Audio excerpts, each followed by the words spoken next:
So now I'll break down the Wwise session for that project.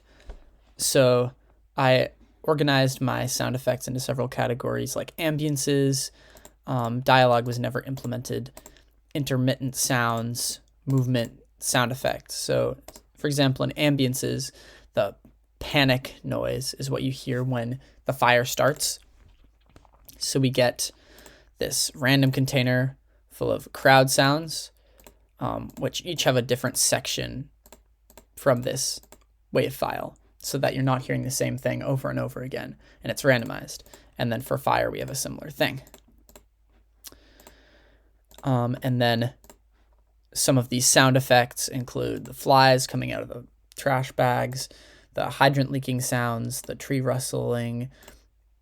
And then for footsteps, we have a switch container with cobblestone and puddle sounds, and each of them contain a heel and a toe section that are played in sequence.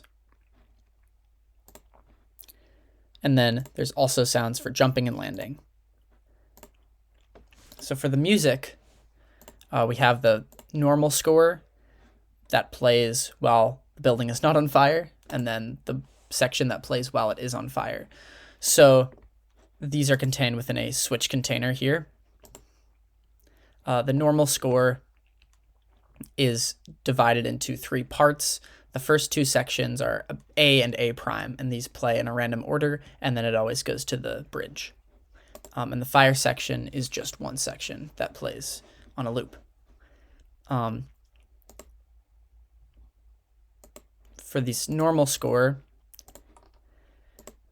every section is divided into the background that's always playing, like the background piano arpeggios and the bass, the calm version, which is just the piano melody, and the lively version, which has the drums and the oboe. And you can see that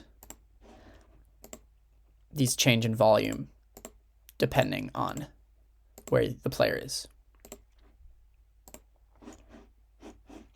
And then over in Unreal, you can see there's a bunch of things like trigger volumes to let Wwise know when we enter and exit the different areas.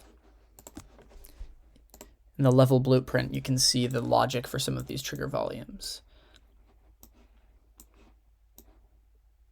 So for example, right here is the logic for the candle starting the panicked section of the music and the panic sound effects.